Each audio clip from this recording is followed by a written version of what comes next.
Well, you asked for it. Today, we're talking all about my gear storage closets.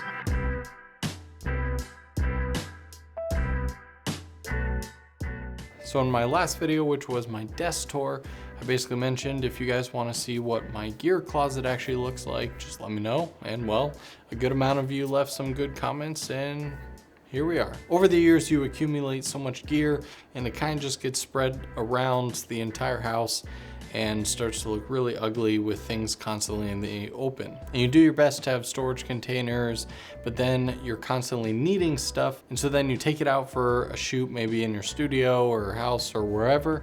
And then you come back from that shoot and now you just have everything laying around until you work up the energy to put it all back in storage, just to take it out again a couple days later. So I wanted to create a system that is super clean in the sense that obviously this looks very tidy because you can't see what's behind the doors. Even if it was an atrocious mess, it's behind closed doors and already we have a step up from what it was. But obviously I wanted to take it a step further and organize in a more logical way where the stuff that I use most is easy to grab and to put back. And of course, everything else just has a rightful place for storage. Now, since everyone always asks, these are packs from no other than IKEA. So the one on my left here, like I mentioned, is pretty much open. So this one is for basically all of my bigger items, tripods, light stands.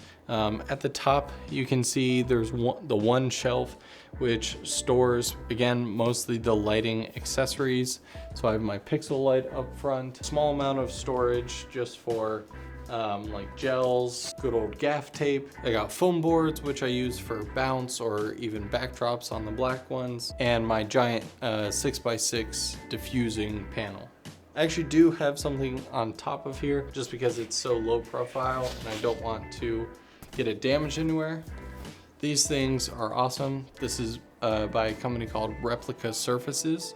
And basically they're just backdrops. They can either be for tabletops, or they have a little 3D printed device where you can connect them to one being the base and one being the background. So it just connects like that and you can shoot at other angles. These are the square versions. Since I got these, they've came out with 16:9. So if you're into video, it's awesome. But yeah, this one's pretty bare. Not too much to see in here, pretty basic. Next to that, you may see a little bit of a C-stand. The C-stands didn't fit in here, so I have one on my main key light right now, and then one over here, which we actually kind of use as a living room light because it's the brightest light ever, and our place has like 0 windows, so it doesn't get too much light. So I usually leave my SL200 on, and then we just use that as like our living room light. But yeah, getting into the main kind of housing here, at the top, which I'm just now realizing you guys can't see much of. There you go. This is kind of the most storage part of the unit, stuff that I'm not accessing all the time. I have an old follow focus, I have some GoPro accessories, my matte box, and filters for that. The only thing that I do use all the time is this is where I keep my shotgun mic, which is normally sitting right here. And I have the Rode Blimp right here and Dead Cat back there, Dead Wombat technically. Now moving down a shelf, this obviously holds the most precious thing of all, which is my actual 6K setup. So this is kind of a new rig that, let me know if you guys want to see down below, a new setup for this. This is kind of my lightweight, most compact pocket 6K setup. Lightweight, I should say. This is my most compact, lightweight, fully featured pocket 6K setup. And what I mean by that is I have everything from, you know, my main monitor, I have the Nucleus Nano on here for follow focus, and I even have my Hollyland 400S wireless transmitter so I can transmit audio and video. I have everything hooked up to literally 2 power sources. So yeah, so if you want to see a total breakdown of this setup here, let me know down in the comments below. This guy you guys have seen before. This is kind of my mini director's viewfinder. I don't use it all the time, but especially if I'm going to a set where someone would appreciate walking around with this. It's just my cheap Field World monitor, and this is actually a Pocket 4K small rig cage, but since I have other cages, I just reutilized it for this. Behind that, we got my lovely Z-Pon slider here. Did a whole video on this, so if you want to check that out, card above. Now, I don't want to go through every single thing. I have another cheaper studio mic, got some cleaning supplies, WD-40 compressed air, and then I have some vintage cameras. And then this wasn't my first camcorder, this was actually my second, but this is the one I put the most use into making movies. This is a mini DV one. In the middle, I just have for when I have really long setups for my pocket, long 15mm rails and shoulder mounts. If you guys saw my video earlier this week, then you know I just did a whole pocket 6K underwater shoot, and this was the case that I used for that. So this guy's pretty cool, only 99 bucks. And behind that, I have my Portkeys hard shell case that came with the BM5. And this one I actually have to slouch down a little for. This was my favorite addition to the set ever since I saw the original Marquez's Studios tour. I knew I wanted one of these. This kind of pulls out, and this is where I have all of my main small gear that I'm constantly grabbing and putting back and into. The only one missing here is right here, which is the monitor that I'm using on my Pocket 4K, the Shinobi. All right, let's kind of fly through this here. Here I have these small little cases which have the gimbal batteries, and this has every Allen key ever to take apart or put anything together. Like I said, Shinobi monitor. Got a couple GoPro Hero 7 Blacks. This one is in a waterproof external battery that makes it last up to like 7 hours. That's super cool.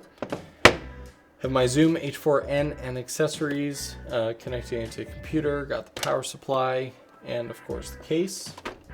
Right here is where I keep my Hollyland 400S. Like I said, the transmitter is always on that setup, but I have the receiver right here.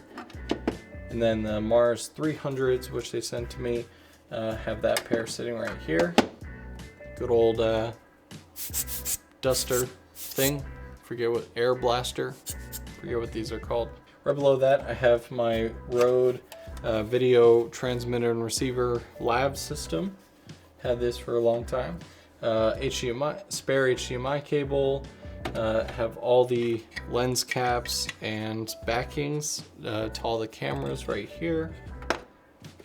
My Tiffin variable ND filter. I just needed to fill this spot, so I put my Best Cinematography Award right here. Yay. These are the cases for my two Aperture, what was it, M9s, those little lights. Those are awesome. These are all my Sony batteries to basically power lights and monitors. These big ones right here are amazing. I have a little button so I can check the battery status, and they just last forever, like literally like 8 hours for a monitor, it feels like.